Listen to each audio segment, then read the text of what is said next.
So for the routine tasks, if nothing goes wrong, let the AI systems, operating systems, to do that.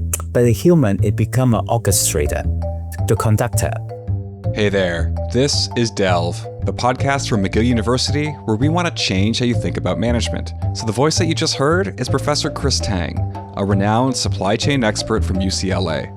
He's also taught at Stanford, UC Berkeley, and the London Business School, and has advised several massive companies like Amazon, HP, and IBM. So if 2026 has taught us anything so far, it's that global disruptions are happening faster than ever, they're becoming increasingly unpredictable, and decision makers need to process a lot of information if they're going to adapt. With all of this, traditional supply chain models just aren't going to cut it anymore. So enter AI. Chris believes that AI will soon be an essential instrument in supply chain management to adapt to this chaotic environment. He describes a future where AI models can both handle day-to-day operations and high-level analysis, and all a human would have to do is make sure the systems are playing nicely together. So how would this even work? And what does this mean for current human supply chain managers, large and small, medium-sized businesses, and students who are learning the field for the first time? So Mehmet Gumus is a professor of operations management here at McGill University, and he sat down with Chris to explore these questions and more. So here's Mehmet Gumus and Chris Tang. Let's delve into it.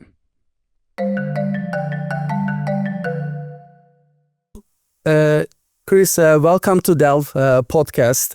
We are really actually excited to have you with us. So I'm going to actually start by just saying that like you, few individuals have had such sustained exposure to theory and practice. And also you have been involved in also executive decisions making at highest levels. So you have seen everything from basically the practice as well as the theory side. And now in the current stage, you are traveling globally to give keynote speeches and sharing your experience. So let me start with this particular question. From your perspective, there's always tension between lean versus basically more resilient and more redundant kind of supply chain design. So what is your perspective as we are actually moving to more risk environment in our in general? Well, Mehmet, thank you for having me on the show. It's really a pleasure for me to be here. Your question is so timely. Maybe let me take a step back. Why we're even talking about lean versus resilience? Before COVID, most companies were happy with the lean concept, the just-in-time, and the Toyota production system, and it's been working for decades, and it was working very well. But then things happened. We saw the COVID, and then the trade wars, and then the tariffs, and then now the war in Iran and also the Ukraine. That really shifted many things all at once. Everything happens all at once. Then, because of that, so many companies realize that we are shifting from a more stable and more predictable environment to a situation that is virtually impossible to predict, especially under the current administration. So we don't know what things is going to happen. So therefore, the traditional lean concept, which given a bad name, that is not designed for this kind of disruption. Given that, companies need to pivot. And now the idea of forecasting is really becoming useless. You can't forecast. If you can't forecast, then what do you do? So therefore, the concept of resilience comes into play. So now there is a need to have some kind of shifting from efficiency due to the traditional lean to efficiency due to the resilience lean. I would still call it you can be lean and resilient, such that we can actually handle the uncertainty and unpredictability. Yeah, this is actually exactly as you're picturing. The world is shifting towards basically a place where we need to be resilient, but at the same time we need to be also facing towards basically fulfilling the customer needs in this changing environment. And Do you also at times, do you feel like our field shifted too much to the customer side, or should we also need a bit more balance in terms of arranging the back-end operations as well? Well, I think that as companies are also in the context of supply chain, we focus on the demand, the customer demand, but also we need to look at the supply side. Right now, I think that both sides are becoming very unpredictable. So the demand side, because of the inflation, depending on the shortages potential, so in that case, the demands become more uncertain. At the same time, because of the geopolitical issues, the supply is also becoming uncertain. So in order to survive in this kind of environment, companies need to manage both sides, making the demand and more manageable, and also making the supply more flexible, more agile, such that you can actually make supplies meet demand. Then there are different mechanisms to do that. Right now, I will see that is the traditional globalization strategies has evolved. Before the entire global network, we can no longer rely on a single source, lean sourcing from one supplier. So now companies is gradually shifting towards maybe China plus X, such that just in case you can shift the production from one country to other country, and also maybe more localized, more regionalized, such that you can reduce the exposure in terms of the disruptions due to logistics, due to tariffs, and due to blockade.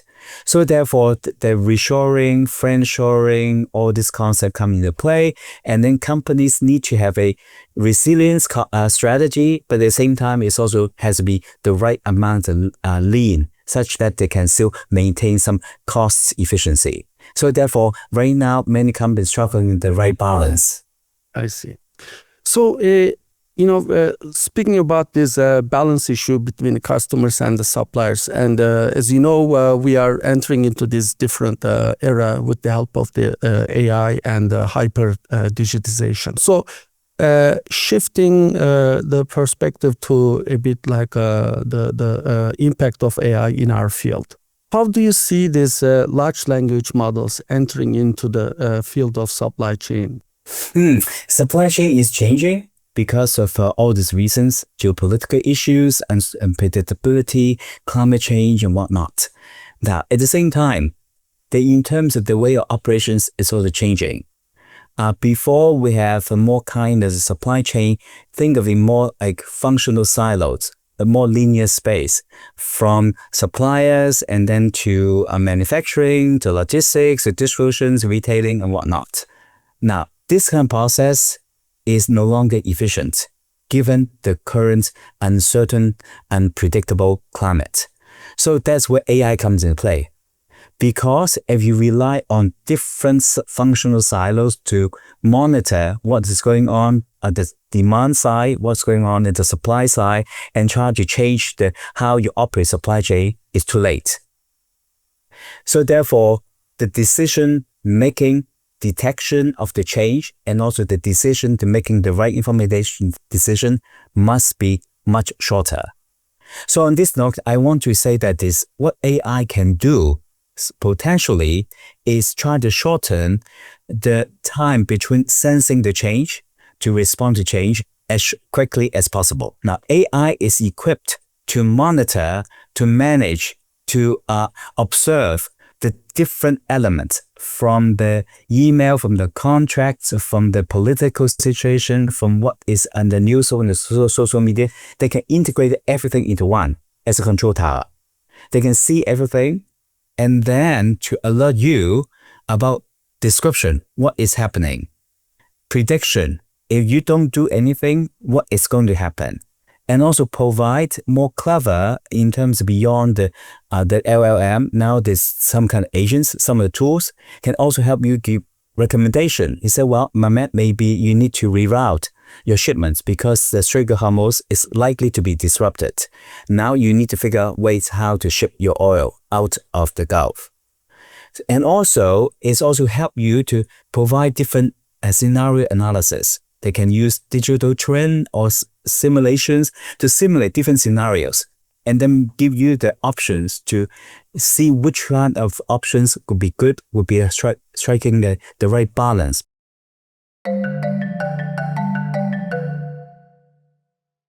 It's actually amazing perspective, basically shortening the decision time. It's a great actually point of view from the impact of AI. So as you know, there are like big companies like Amazon, Microsoft, Google. They have already integrated all their systems together, but there are also small and medium-sized companies. They are still using Excel or maybe Excel-based dashboards and so on and so forth. And there's also middle ground where these guys are pretty okay in terms of implementing their ERPs, but they're not there yet in terms of fully digitizing their systems with respect to AI. So given this landscape and heterogeneity, what should small and medium-sized companies, perhaps I should maybe ask this question from their perspective, to really catch the AI kind of phase? You're absolutely right. For big firms, they have big budgets. They can spend a few $100 million to invest in AI development. They can do that. But at the same time, SMEs, they also have opportunities. So right now, actually, most of the AI models can be very expensive, but also many AI startups is also geared towards SMEs as well. Because AI, the tools is not that expensive, but then you just need to build the customized tools to help you. So right now would be like some of the startups, they can actually help some small, medium-sized companies to build a smaller scale because the operation, the scale is smaller, the scope is smaller. They can actually make it more manageable because some of the AI building blocks is already available. So actually they can build using different agents and then build the API and then build the agentic AI systems actually can also help these SMEs as well. So I think is actually you can think of it that is a potential for the SMEs to be even more efficient than the big company because they can pivot much faster. This is basically a positive perspective, but also the same small and medium-sized companies, perhaps even more for larger companies, people are also scared of AI as well. They are saying the AI is basically potentially replacing their jobs, especially for when it comes to supply chain planning. Maybe it's completely fully automated. So what's your perspective on this tension between basically the people getting scared of losing jobs versus AI becoming more and more efficient? You're absolutely right. There is a fear that many reports say, the AI is going to replace 80% of the jobs, and also that human will be replaced and whatnot. I think that's maybe premature because as we all know right now, there are risks in AI. So I think that I want the audience to be very careful. So let me use two Godfather's cautions. They're both from Canada. The first one is Jeff Hinton. He actually admitted AI can lie to you. AI is also psychopathy, actually try to please you. And AI has no soul. AI does not have moral standard. So therefore, we still need human to have a compassion, to have ethical standard to uphold that. Now, having said that, the basic routine tasks, yes, many tasks can be done by AI. The way I'm teaching now, some of the basic tools, AI will learn them. So now I need to change the way I teach my class because some of the basic analysis, my student can feed into AI, they can do the homework. They don't even need me to explain. So that means the nature of job has changed. That's for sure. So we have to acknowledge the trend is coming, whether we like it or not. So in the future, I think that we should not completely rely on AI, but we need to also have a human intervention. So that is the second Canadian's suggestions. This is Joshua Bentio. He's a founder of Law Zero, talking about AI safety. So he said, well, maybe we need to build agentic AI system that is actually does not have a particular objective. Because right now, AI is lying to you. AI could be unethical because the LLM has a built-in objective to please you, to become biased.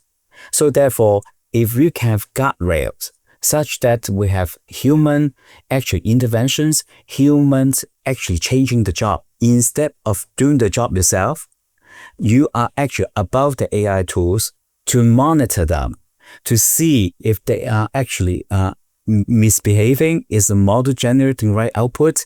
Is it sensible? Is it interpretable? Is it explainable? And then also, if they did something wrong, then you have to provide feedback to retrain the models, to making sure that they don't go off track. Then also you need to monitor, are they being ethical?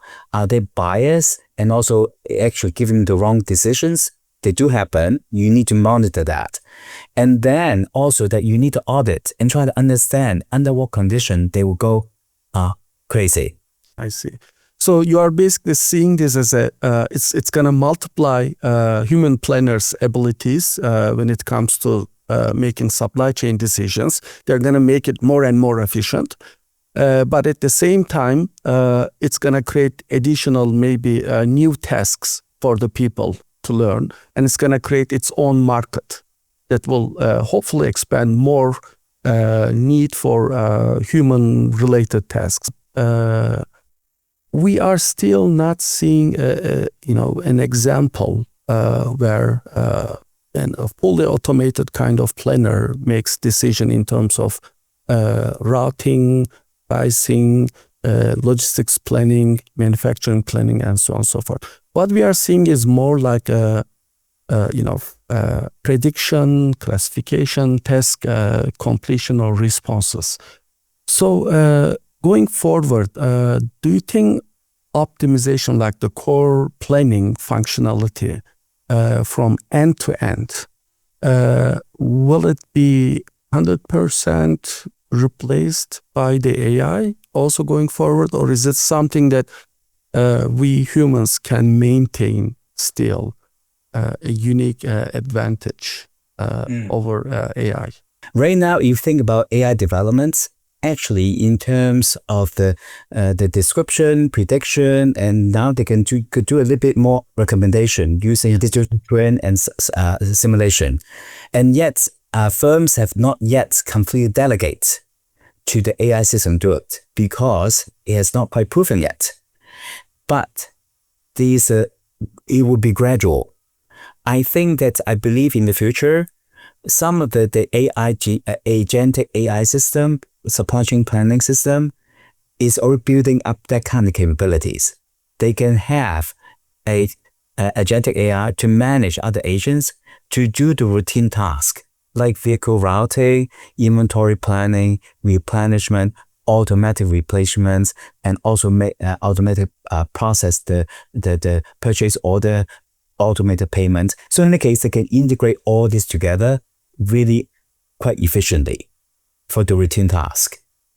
But having said that, you still need human interventions, such as, for example, if maybe AI can detect some forced labor issues, non-compliant issue with the suppliers.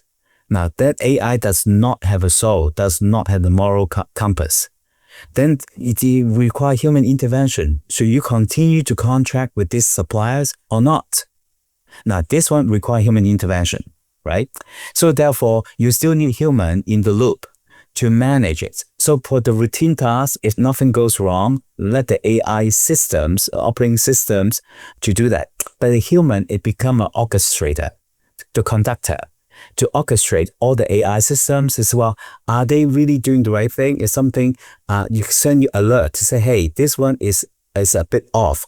You need to take a second look. Then you have to make a decision what you want the system to do. But the system gradually will be able to do the execution for you. So that's why I call this is a constraint execution. It could be a limited optimization. Under the stable environments, it can do optimization. But under the unpredictable disruptions, it requires human intervention. and human intuition as well. Yes, absolutely. So this is great. And now the maybe closing part, you are also giving, you have taught so many years. And if you want to, for example, teach supply chain management, start teaching again, what would you actually emphasize in your class? Would you basically still cover the basic models that we covered in the class, or would you kind of mention that there are like new tools out there? Maybe we should be thinking more at a higher level, more at kind of intuitive decision-making level. What's your kind of perspective? If you push like 30 years of yourself now in the future, how would you, revise your teaching? This is a great question. I am actually developing a new course on that. It is scary because I found that all the methods, all these models, analysis, everything, AI can do it. Yes. But I test it, but you still need to probe it because sometimes give the wrong answer. So the way I'm redesigning a course, I'm experimenting it because I'm curious about this. So what I have trying to do, I don't know whether I will be successful or not, but it's an attempt. So what I'll do is that I will give really a snippets of the basics of the analysis to the students so that at least they know the right vocabulary. They need to know what the model is doing. They need to know the basic intuition of the results, but they don't need to know how to do it, the detail. Then I will give them the assignments. They can use AI tool because I cannot stop them not using it anyway. Of course. So I would encourage them to do that, but it's their job to become the monitor, become the inspector, become the orchestrator. They have to learn how to prompt the AI to generate, they interpret the results. They need to see whether this result makes sense or not. And then if it doesn't make sense, why it doesn't make sense? They need to ask the AI tool, say, hey, this result doesn't make sense. It seems that could create a problem. Can you do a better job? Can you explain why you do that? So by prompting it, I discover AI can gradually give you the right answer. But the student need to know what the right intuition is, because that will fast shortening the learning curve. Because now I discover using the AI tools, the learning is no longer linear. It's really become non-linear. So therefore, I need to change the way I do that. So I'm trying to see that the class discussion is not showing them how to do the step-by-step analysis. It's trying to discuss what the AI generated result ought to be and how they can actually prompt the AI to generate the right tools, and also ask the student whether they know the answer is correct or not correct, because that will be more useful. So I think that in the future, that what I would call that is more like the audited autonomy. Thank you, Chris. You saved all of us, basically, both the instructors and also the people who are really creating value. Thank you very much for attending to this podcast, and I would love to see you in near future in one of the conferences. Thank you. All right, and that's today's show. It's crazy to think that this is where we're at with AI these days. So what do you think? Would you trust AI with your supply chain management? Why not let us know? Stop by our LinkedIn page at McGill Delve and drop us a line. So thank you to Professor Chris Tang for calling into the show today, and thanks so much to Professor Mehmet Gumus for being our host. It was his first time on that side of the interview table, and I think he did a bang-up job. So Delve is the official thought leadership platform of the Desautels Faculty of Management here at McGill University. My name is Eric DeCare. I'm Delve's managing editor. Professor Saku Mantra is our editor-in-chief, and he produced all of the original music. And if you made it this far in the episode, thank you so much for listening. Your time means a lot to us, and I hope you got something out of this episode. Be sure to tune in again in 2 weeks for our next podcast interview. Thank you so much, and we'll catch you next time.